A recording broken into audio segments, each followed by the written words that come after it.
Jujutsu Kaisen has a ton of off-screen moments. There's tons of scenes that many believe are crucial to the story but are completely missing from any official material, like for example, the Heian era of Jujutsu or the Golden Age of Sorcerers. Kinjaku, Sukuna, and Tengen are all directly from this time period that's also left completely empty in terms of graphic exposure. Within the anime, we're just blatantly not given a thing, and within the manga, we're hardly given anything at all. Sukuna's backstory is still left mostly ambiguous, but we are given some details. He's born cursed and isn't really sure about being born the strongest or having to earn the title. During Sukuna's lifetime, he's fought many sorcerers, but especially those who considered themselves the strongest, most of these sharing problems with their ideology, similarly with Satoru Gojo and Kashimo Hajime. If you take away that one flashback with Yorozu, we're not given absolutely anything. Sukuna's power was nearly constantly being challenged, but it ultimately ended in his opponent's defeat. Most of these sorcerers wanted to fight Sukuna in order to grow and further develop their own abilities, but ultimately none of them could surpass the king. With both of his cursed tools, Sukuna completely annihilated the elite celestial squad and 5 generals who served under the Fujiwara branch. He also ended up repelling the forces from the Abe clan and other forces that included Angel that we know from the modern day, which also included remnants of the Sugawara clan. A little bit more towards the end of his lifetime, Kinjaku had met with Sukuna, where he was then transformed into what's now classified as a cursed object. We didn't see this happen, and this never happened on screen. We didn't see the process or the agreement made between Sukuna and Kinjaku. That's also the case with every participating player in the Culling games who is not from the modern era. Kinjaku's backstory has also been left ambiguous, but definitely more known than Sukuna. In the last 1,000 years, Kinjaku has fought 2 notable sorcerers. Both of them were born with the 6 eyes, but we don't really know if they had the Limitless like Satoru Gojo, but that's another topic entirely. Kinjaku ended up losing both of the encounters, but he does take down a 3rd 6 eyes user, but it's also a baby. Tengen explained everything I mentioned so far about Kinjaku and the 6 eyes users, but he also goes on to explain that him, the 6 eyes, and his potential vessels, they're all connected by fate. We don't know why they're connected or who connected them or what connects them together, but that's not really the point. Tengen implied that all of these encounters, they were all because Kinjaku was actively trying to stop Tengen from merging with even more vessels. Meaning aside from the merger in the modern era that we don't get to see thanks to Toji Zenin, we also don't get to see a bunch more in the last 1,000 years thanks to Gege Akutami. Kinjaku then magically finds the prison realm somewhere and then plans the creation of what's now known as the Culling games. If we go back to that scene of Gojo taking that nap in that chair, he's actually wearing a mask, just like you could be when you wear a mask from Manta Sleep to better help you sleep throughout the day and to be the most productive version of yourself. Manta Sleep, who's also the sponsor of today's video, is all about getting a good night's rest. But sometimes falling asleep can be hard, and staying asleep could be even harder. When you don't get a good night of sleep, I would highly recommend taking a nap, but trying to do that during the busiest and brightest hours of the day when the world is the noisiest it can be, that can sometimes be just as difficult. The first night I ever tried using Manta Sleep, I caught up on even more sleep than I can dream of, and making up sleep debt was never easier. If you really are serious about catching up on all that sleep debt, then I highly recommend going down below and checking out Manta Sleep. Every mask comes with its own premium feel, and it's completely adjustable to fit your exact specifications for comfort. Manta Sleep has its massive catalog with a variety of options to cater to those of you who might prefer music or still comfort. Just remember that every mask is breathable and made at a top tier quality. You don't even really need to feel it to know that this mask is super comfortable, because with the naked eye, you can already tell that this is top tier quality. But from now until the rest of the year, there's so many more discounts going all the way from Black Friday until Christmas. Make sure you check out Manta Sleep and enter my code on screen, so that way you can make sure to get 10% off your order.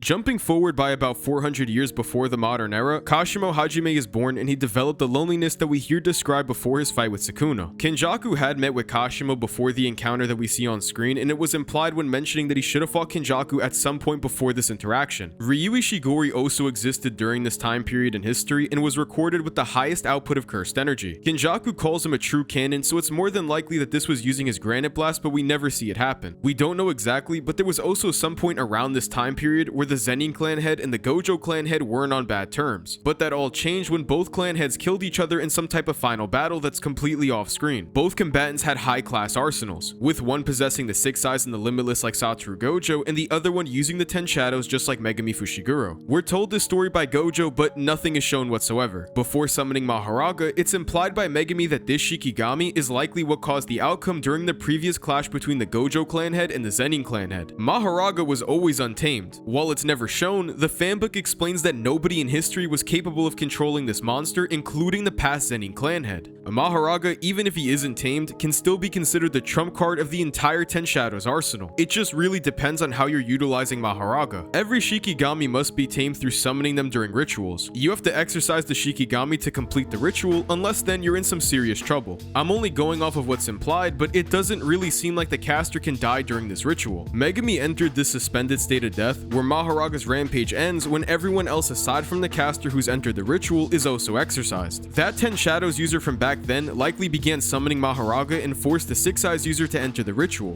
What probably happened based on all the implications is that Mahoraga took down the Zenin clan head before finally going over to finish off the head of the Gojo clan, who definitely wasn't strong enough to finish off Mahoraga. We're not given any time frame, but there's also the creation and development of the Limitless manual that Gojo described during his encounter with Toji Zenin. Throughout generations, when techniques are passed down, there's manuals created with their own tutorials on how to operate these abilities, and luckily the Limitless is one of them. Since Toji knew about Red and Blue, he figured that he must have been from the Zenin clan because these techniques are recorded within those manuals, meaning at some time in the past, there's been at bare minimum one Six Eyes user and Limitless user who's also mastered Curse Technique Lapse and Reversal Red. Since both Red and Blue stem from Infinity, he must have also mastered the neutral Limitless just like Satoru Gojo. This could have been multiple sorcerers throughout history or maybe just one alone, but we really wouldn't know. Hollow Purple was one of the techniques that wasn't recorded or at least known as much throughout the Gojo clan according to Satoru Gojo. But this also implies that there's more than just Satoru Gojo throughout history who's mastered combining both Red and Blue to create Purple and discovered the first Hollow technique. Since I'm mentioning the Limitless, Hollow Purple in general is actually never seen within the manga. It's only shown within the anime. You can find the explosion from Purple during the Shinjuku Showdown, but never actually the blast itself like other techniques like Red and Blue. It's only labeled at best or just never seen on screen. If you are one of the few people who are wondering what exactly Kinjaku is doing during this time off screen, well, you're not going to be disappointed. He's used this curse technique to take over the body of Noritoshi Kamo, but we've seen that version of Kinjaku on screen and that's not really what I'm talking about. What's honestly for obvious reasons, we're never preview to anything Kinjaku has done during this point in history. This is probably the best decision Gege could have made for Jujutsu Kaisen entirely, because throughout this era, Kinjaku's devious acts created the cursed wombs that would later incarnate into Choso, Kejizu, and Eso. I'm not going to get into detail because it really truly is devious, but anyways, later on closer to the modern era, Kinjaku also managed to find and transfer into the mind of Kaori Itadori. Kaori Itadori is Yuji's biological mother who's actually Kinjaku himself. Jin Itadori is the biological father of Yuji Itadori who was likely finished off by Kinjaku. Literally creating our main protagonist was definitely one of the things that I'm glad Akutami didn't show on screen but briefly mentioned. Toji Zenin was born and outcasted by the Zenin clan. We've never seen him actually being mistreated, but instead we're told about it through the Jujutsu fanbook. That scar on Toji's bottom lip was from being thrown into a room full of cursed spirits. When Maki Zenin became just like Toji Zenin, she escaped the room that Oki had thrown her inside with multiple grade 2 level cursed spirits. When seeing his daughter, Oki had a brief memory of what it was like witnessing Toji. More than likely, this is probably the same room that Toji received the scar. Toji at some point was also married with obviously Megami's biological mother, who eventually passed away after his son was born. Toji seems satisfied, and probably for the first time in his entire life. He thinks back to his wife when contemplating his current mindset not being ideal in the sense that Toji hasn't been doing what he truly desired. We're definitely never shown this on screen, but Toji was probably very happy with his current family, you know, obviously before becoming that freeloader that we all learned to love. Regardless, both the happy family man and freeloader are never shown to us on screen. Toji was later remarried with Sumiki's mom, making them actually step-siblings and not biological brother and sister. Besides Gojo's birth, which is more like why would you want to see that, we're only vaguely told about some of the events that had happened before we see him on screen. We know that Gojo had learned and mastered Falling Blossom Emotion, and he mentioned that briefly against Sukuna. Gojo mentioned that he stopped using Falling Blossom Emotion after discovering his domain expansion Unlimited Void. But then again, why would Gojo be using Falling Blossom Emotion? Well, because this technique is an anti-domain tactic, it leads me to believe that at some point before the time skip after his fight with Toji Zenin, Satoru Gojo had encountered some type of domain expansion that we didn't see on screen. And also just to mention, throughout the entire series, we never see anybody discover their domain expansions except for Mahito, Megami, and Yuji. Gege Akutami mentioned during an interview that his training was strictly done through education provided by the Gojo clan, but Gojo often slacked off to have fun instead. When we see Gojo in chapter 96 and he's sitting all alone, he's actually just ditched home and likely training. Jumping forward to around the time right before the Gojo past arc in chapter 65, Gojo and Ghetto developed into the strongest, and we're told within a volume extra in volume 7 that they often clash with each other when off screen. Chronologically, we get our first real time skip. It happens right between hidden inventory and the rest of the Gojo past arc after the events caused by Toji Zenin. Gojo's infinity has now been redefined, and he mentioned that he'll need to continue practicing his domain expansion, meaning within the last year, Gojo not only solved infinity but also manifested the unlimited void. Somewhere around this point, he was then hit with Mei's bird strike, making him the only person to survive this attack. We're told this within the fanbook, but it's also said that Gojo was experimenting after Toji Zenin. Considering what he seems to be developing is mainly infinity, this was probably testing his neutral Limitless. We saw Yuki Tsukumo pick up Todo, but we never saw their training. Apparently the scar on his head was actually received from Yuki's intense training, and he was then taught simple domain. Both of these are just blatantly never shown on screen. There was a point before the Gojo past arc where Yuki had met with Toji Zenin. Yuki was conducting research on Heavenly Restriction and ended up tracking down Toji. Yuki spent most of her time just bumming around overseas, but of course that's never shown either. Yuki Tsukumo had also been one of the many star plasma vessels, and there's some history between herself and Tengen, but we're not told anything specifically. We're previewed into Gojo's life with Megumi, but we're never shown the full extent of their training. Megumi mastered all of his Shikigami with the 10 Shadows curse technique completely off screen, and it's also the same for Sukuna, but I'll talk about that later. Now we're getting to the part of the video where we're actually close to getting to the real history that is shown on screen, but still missing certain elements. In Jujutsu Kaisen Volume 0, both the movie and the manga depict Miguel's fight with Gojo, but in completely different ways. We're given the same scene between the manga and the anime, but both never display the entire fight between them. All we know is that this fight lasted another 12 minutes. Miguel was only given one objective: survive against Satoru Gojo. Using his black rope, but more importantly that insane endurance, he managed to survive the minutes between the last time we're watching the fight and the end of the night parade. You'll find this volume extra for Miguel naming him the MVP of the night parade, where he's seemingly finally done after reaching his objective. He actually did successfully hold off Satoru Gojo in almost all that happened off screen. Jujutsu Kaisen Volume 0 within itself has its own time skip between the events that happened during this arc. Our introduction happens on November 2016, but the night parade actually happens on December 24th, 2017, meaning from the very beginning of Jujutsu Kaisen Volume 0 chapters 0.1 and 0.4, there's already our first year time skip that's already longer than any time skip seen in the main series. We're briefly told the events between both of these points through extra material and nuanced conversation between cast members. They have a ton of unexplored history that happens between them right before chapter 1 of the story. Kinji Akari's entire attendance at Jujutsu High is something that we've never seen before. We're given this volume extra of him and Kirara, but really nothing more. We know Kinji Akari entered the Goodwill event alongside Yuta Okotsu. Megumi mentioned that this event is mostly for second and third years, but Yuta joined to match numbers. Yuta at this point obviously didn't intentionally let out Rika, but Rika kinda came out on her own, and it's described as a very messy cleanup. We're told Akari was suspended because he beat up one of the higher ranking officials, and Panda mentioned that higher ranking official was also part of the conservative faction. This faction believes that Jujutsu should remain somewhat traditional. Curse techniques like Nobara's maintain its simplicity, and it can be used as the model for what the conservatives believe is the direction that Jujutsu should be headed. Over time, technology can mix with Jujutsu. Inumaki's curse technique, Curse Speech, being used through a literal tape recorder is a perfect example. Conservatives probably get really annoyed when it comes to curse techniques, and that's really bad luck for Akari. His curse technique nearly entirely functions through his domain expansion that's filled with modern innovation. Manifesting the casino and rolling for jackpots wasn't exactly possible during the Golden Age of Sorcery. Kirara says that his curse technique became a prime example, and Kinji Akari's curse technique is hated by the higher-ups. Akari probably got heated during an argument before beating down that conservative for his traditionally negative views. Yuta also discovers the reverse curse technique and overall further develops his cursed energy mastery. Although we know Rika hadn't fully manifested since it was explicitly stated that her full manifestation happened at the end of 0.3, which would be December of 2017, it brings into question when exactly the Goodwill event happened, but considering that Yuta then left with Miguel after Volume 0, it probably happened earlier, but implies that Rika partially manifested instead of full manifestation like we've seen before. Before the end of Volume 0, there's a scene between Gojo and Ghetto where some of the parts are explicitly left out and untold. Suguru's final words with Satoru are never outright said within the manga. Some have their own interpretation, and there isn't really a direct answer that I can find.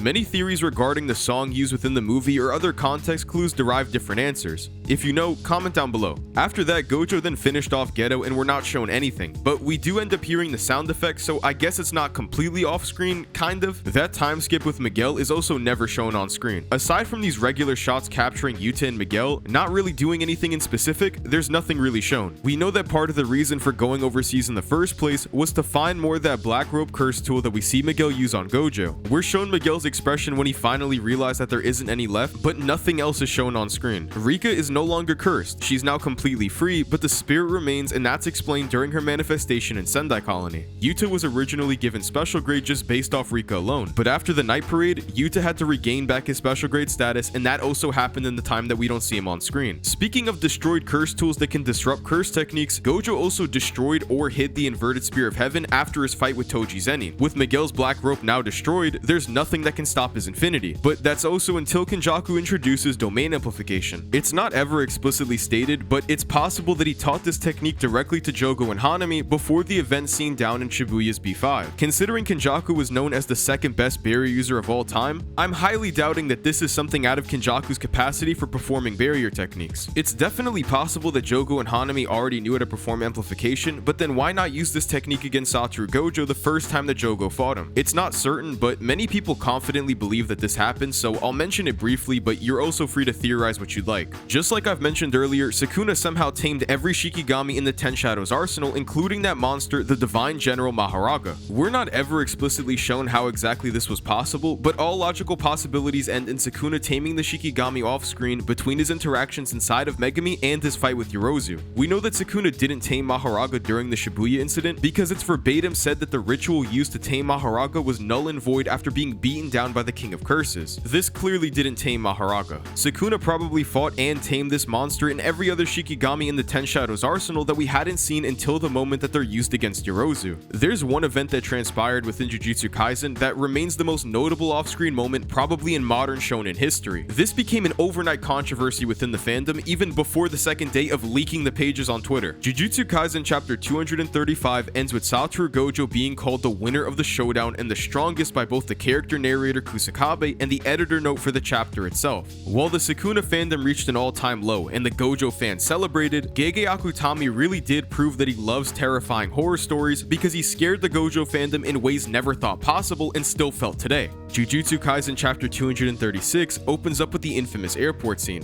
We're not sure if these events happen simultaneously with the end of the chapter or even some point after that. Sukuna realized that Mahoraga discovered the blueprint for targeting space itself with Dismantle. Using this blueprint created the technique that cuts the world itself. While a common trope in shonen is having the big final attack be the climax and the highest point before the ending of a fight, Gege Akutami decided that it was best if he'd cut down Satoru Gojo completely off screen. We're told later about Sukuna forming another binding vow to reduce the incantations for launching Dismantle since he's completely missing another arm and there was pretty much only one option left. It's absolutely insane, but it actually happened just like everything else that I've already covered. There's so much more than I'm capable of going over realistically in one video, especially in the modern era. I'd like to make this a longer video, but I'm not really sure you guys are gonna like this type of content, so like the video and I'll make another one in a more refined version with even more information. That also means subscribe so you don't miss out.